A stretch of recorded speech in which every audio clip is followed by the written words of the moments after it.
killing the teams they have played? Well, there's a reason they're killing everybody they played. I mean, if you look at, I don't know if you're a fan of strength of schedule. I mean, I am big time. I think strength of schedule, it goes into, and the polls that I'm involved with, that's one of my highest criteria. But they have, the strength of schedule is, if you look at the Florida top 10, I mean, you got the top strength of schedule is IMG, obviously, because they travel America playing great teams. They're at a 56.2. Lakeland is at an 18.1. That's really low. That's really, really low for a team that's in the national spotlight. Do you have that in front of you? Yeah, I do. Yeah. What's Columbia's strength of schedule? Columbia is a 26. Oh, wow.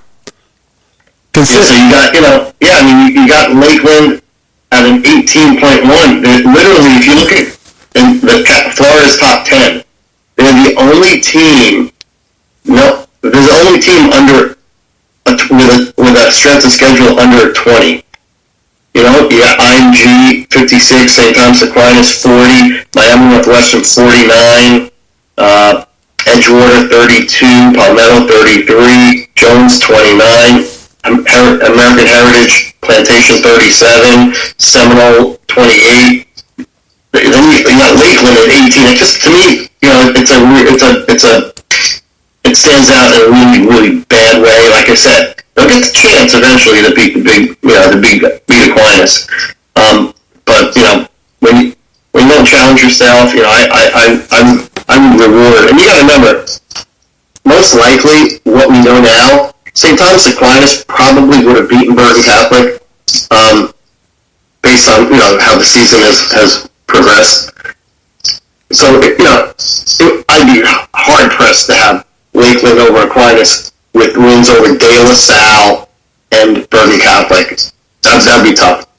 I know the Bergen Catholic game didn't come to fruition, but still, beating one of the biggest names in the world of high school football should mean something. So we'll see eventually. And the winner of that game, probably the 7A winner in Florida will probably get the invite to the Geico Bowl series in December.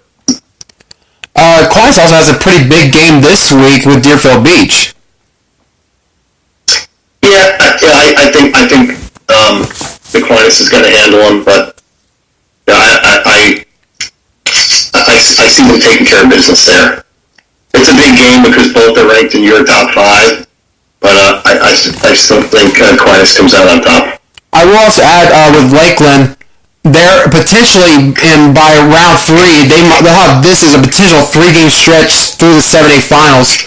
Armwood potentially in the regional finals, who is number 3.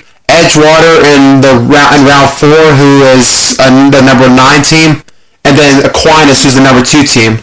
So down the stretch, Lakeland's schedule will jump up a bit. Hell yeah, they're gonna be able to prove themselves. Like I said, by season's end, not just they haven't done it now. I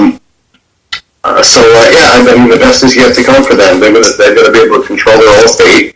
I know they don't care where they are in the polls. They're just gonna keep winning games, and let's see what happens when we get to that final. It's gonna be a great one. I agree. Yes. You can go to our sister website, prepgridiron.com.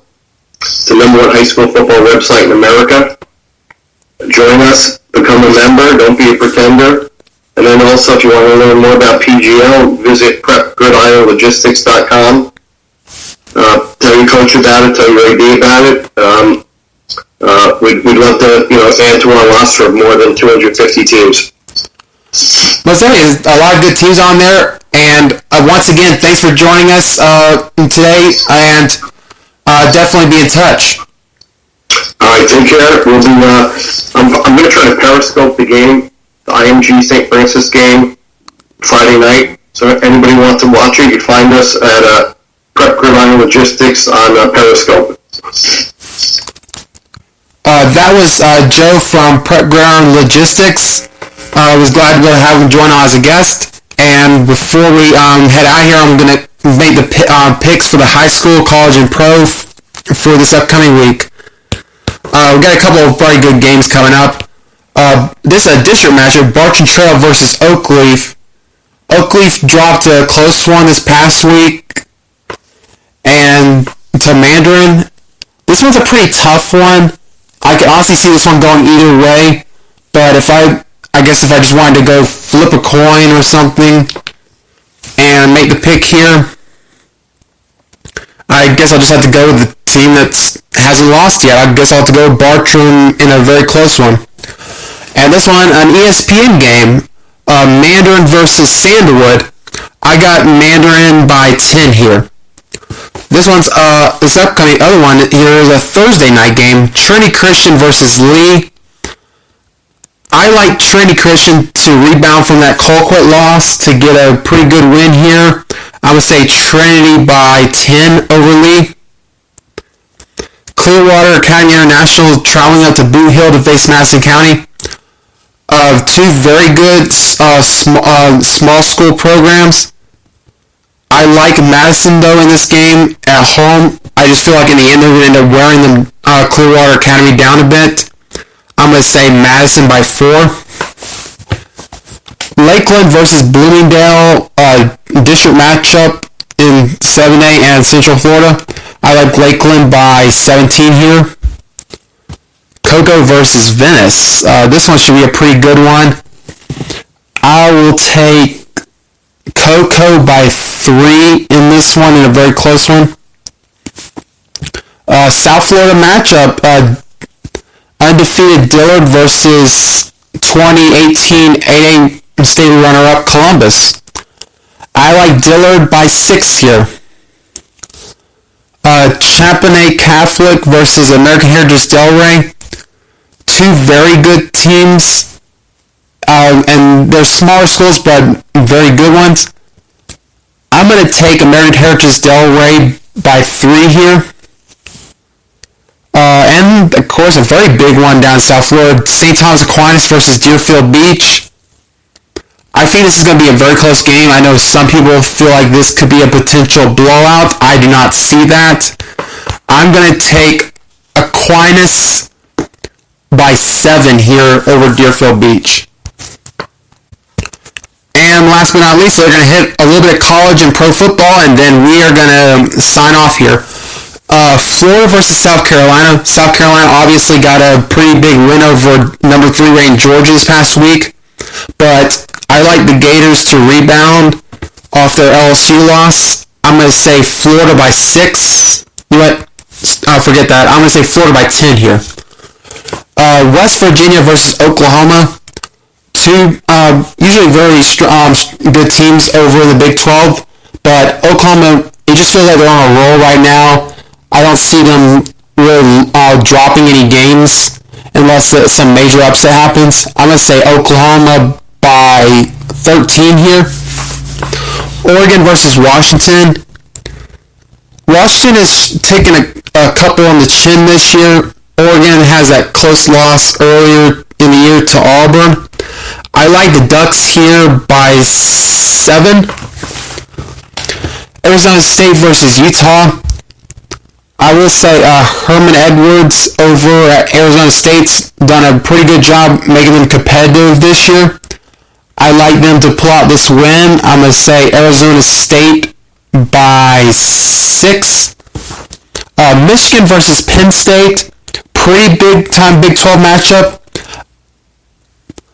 I'm going to say that I'm going to take Penn State here by 14 over Michigan. And on to the NFL games. Texans versus Colts. I'm going to take Texans by 7 here. Ravens versus Seahawks. Seahawks have been pretty hot this year. I'm going to take Seahawks by 10 over the Ravens. Bears versus Saints. The Saints have had, they've had some, both of these teams, honestly, I guess not just the Saints, but both of them, they've looked good at times, and then there's been also times that I don't know where they were going with this. I'm going to say Saints by 3 here. And Eagles versus Cowboys, a big-time NFC East rivalry. I'm going to take the Eagles by 10 over the Cowboys. And thank you viewers for joining us. That was the 12th episode of the 792 Florida Sports Podcast. I hope everyone that is attending games this week that you have a good game and good luck to your teams. Stay safe, have a good weekend, and I guess good rest of the week since we're only on Wednesday.